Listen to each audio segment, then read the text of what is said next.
নমস্কার, খবর পড়ছি কলকাতা নিউজ ইউটিউব চ্যানেল থেকে। প্রথমেই হেডলাইন্স। রাজনীতিতে কেন মন্দিরে গিয়ে থাকো, প্রধানমন্ত্রীকে তোপ মমতার। সুন্দরবন মাস্টার প্ল্যানের ঘোষণা মমতার। রবিবার সন্ধ্যায় কলকাতায় রিমেল, দুর্যোগ মোকাবিলায় কি প্রস্তুতি কেএমসির। মমতা নয় ইন্ডিয়া জোট জিতলে প্রধানমন্ত্রীর দৌড়ে। এবারে আসছি বিস্তারিত খবরে। প্রথমেই অনুরোধ করব আমাদের চ্যানেলটি সাবস্ক্রাইব করুন এবং বেল আইকনটি প্রেস করে আমাদের সাথে থাকুন। এবারে আসছি বিস্তারিত খবরে। প্রথম খবর, রাজনীতিতে কেন মন্দিরে গিয়ে থাকো, প্রধানমন্ত্রীকে তোপ দাগলেন মমতা।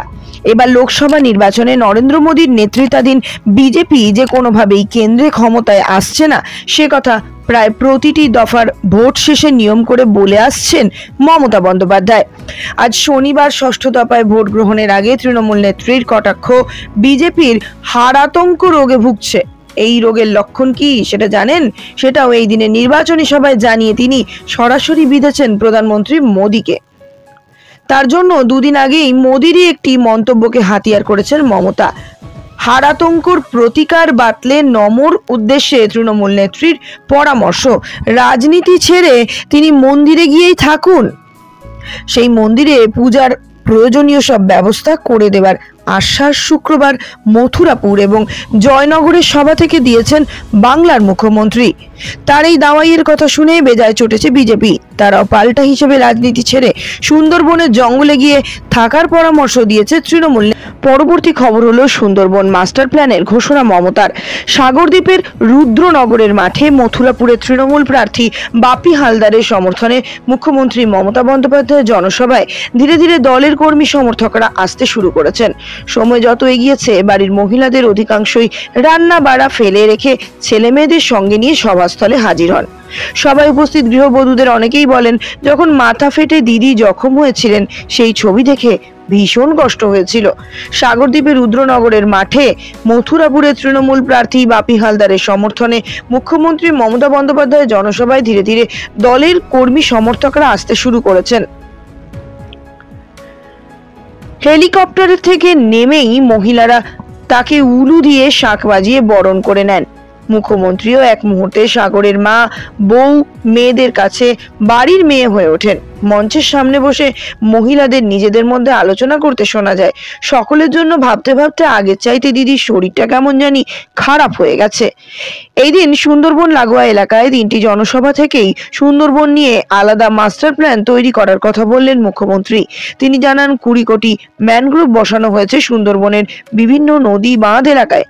সাগরের সভায় বক্তব্যের শুরুতেই মুখ্যমন্ত্রী বলেন, প্রত্যেক বছর গঙ্গাসাগর মেলার আগে আমি এই পুণ্যভূমিতে আসি।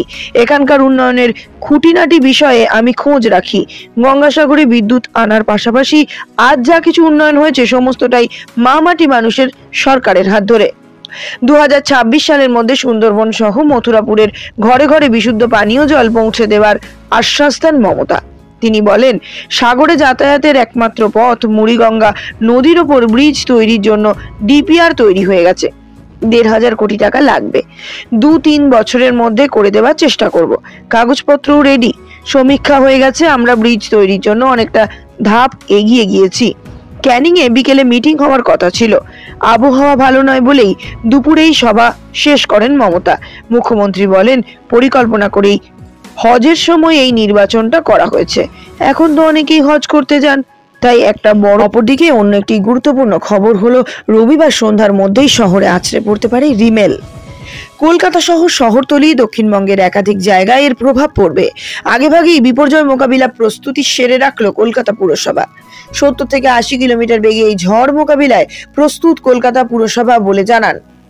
প্রাথমিকভাবে ত্রাণ সামগ্রী মজুত করার কাজ শুরু হয়েছে। পাশাপাশি ফ্লাড শেল্টারগুলিকেও এখন থেকেই প্রস্তুত রাখা হয়েছে। কেএমডিএ, রেলবন্দর, পূর্ত ও সেচ দপ্তর সহ অন্যান্য রাজ্য ও কেন্দ্রীয় দপ্তরগুলির সঙ্গে ইতিমধ্যেই বৈঠক করেছেন কলকাতা পুরসভার মেয়র ফিরহাদ হাকিম। কলকাতা পুরসভা সূত্রে খবর, ঝড়ের পরে রাস্তায় ভেঙে পড়া গাছ সরাতে বিশেষ টিমও গঠন করা হয়েছে। 16টি বড়োর জন্য আলাদা আলাদা করে টিম গঠন করেছে পুরসভা। Hydraulic ladder, crane, pay loader, dumper ইত্যাদি প্রয়োজনীয় যন্ত্র প্রস্তুত করে রাখা হয়েছে। ঝড়ের পর গাছ ভেঙে পড়লে যাতে দ্রুত সরিয়ে যানবাহন পরিষেবা সচল রাখা যায় সেই ব্যাপারে বাড়তি নজরদারিও থাকছে। পুরসভার তরফে 24 ঘন্টার জন্য কন্ট্রোল রুম খোলা রাখার নির্দেশ রয়েছে। পুরসভার শীর্ষ আধিকারিকেরা কন্ট্রোল রুম পরিচালনা করবেন। পাশাপাশি ঝড় বৃষ্টির সময় তার পরবর্তীকালে তড়িতাহত হয়ে মৃত্যু আটকানোর জন্য বাতি স্তম্ভগুলিকে আগে থেকেই পরীক্ষা করার কাজ শুরু হয়েছে। সিএসটির সঙ্গে সমন্বয় বজায়। ওদিকে আরেকটি বিশেষ খবর হলো, গত এপ্রিল মাস থেকে শুরু হয়েছে দিল্লি দখলের লড়াই। প্রধানমন্ত্রীর কুর্সিতে এবার কে বসবেন জানা যাবে আগামী 4 জুন। আর মাত্র হাতে গোনা কয়েকটা দিনের অপেক্ষা, শেষেই চলে আসবে সেই মহেন্দ্রক্ষণ। তবে তার আগে বিহারের পাটলিপুত্রে দাঁড়িয়ে এক বিরাট দাবি করলেন নরেন্দ্র মোদী। ইন্ডিয়া জোট তৈরি হলে পিএম হওয়ার দৌড়ে থাকবেন তৃণমূল কংগ্রেসের সর্বভারতীয় সাধারণ সম্পাদক অভিষেক। শনিবার একদিকে যখন দেশের একাধিক লোকসভা কেন্দ্রে 6ষ্ঠ দফার নির্বাচন চলছে, তখন পাটলিপুত্রে জনসভা করেন মোদী। সেই সভায় দাঁড়িয়ে ইন্ডিয়া জোটকে ফালা আক্রমণ করেন প্রধানমন্ত্রী। বলেন, ইন্ডিয়া জোটে যদি জয়ী হয় তাহলে 5 বছর দেশকে 5 জন প্রধানমন্ত্রী উপহার দেবে তারা। পিএম এর কুর্সি ধরার এই মিউজিক্যাল চেয়ারে তৃণমূল পরিবারের ভাইপো থাকবেন বলে দাবিও করেন মোদী। আজ বিরোধী জোটকে আক্রমণ শানিয়ে প্রধানমন্ত্রী বলেন, লোকসভা নির্বাচন দেশের পিএম নির্বাচনের ভোট। তবে ইন্ডিয়া জোট 5 বছরে দেশকে 5 জন প্রধানমন্ত্রী দিতে চায়। এই লড়াইয়ে গান্ধী পরিবারের ছেলে রাহুল গান্ধী, তৃণমূল কংগ্রেস পরিবারের ছেলে অভিষেক বন্দ্যোপাধ্যায়, সমাজবাদী পার্টি পরিবারের ছেলে অখিলেশ যাদব, আম আদমি পরিবারের গিন্নি সুনিতা কেজরিওয়াল, ন্যাশনাল কনফারেন্স পরিবারের ছেলে ওমর আব্দুল্লাহ, আরজেডি পরিবারের সন্তানেরা তেজস্বী যাদব ও দিদিরা এবং এনসিপি পরিবারের কন্যা সুপ্রিয়া সুলেও রয়েছেন। মোদী বলেন, দেশের প্রধানমন্ত্রীর আসনে আসীন হওয়ার জন্য এই সকল পরিবারবাদী রাজনৈতিক দলগুলি কোমর বেঁধে নেমে পড়বে। একই সঙ্গে ইন্ডিয়া জোটকে নিশানা করে তিনি বলেন, এই জোটের শরিক দলগুলি মারাত্মক সাম্প্রদায়িক জাতিভিত্তিক রাজনীতির তোষণকারী। স্বজন পোষণের রাজনীতি করে নিজেদের পরিবারের উন্নয়ন সাধনই এদের লক্ষ্য।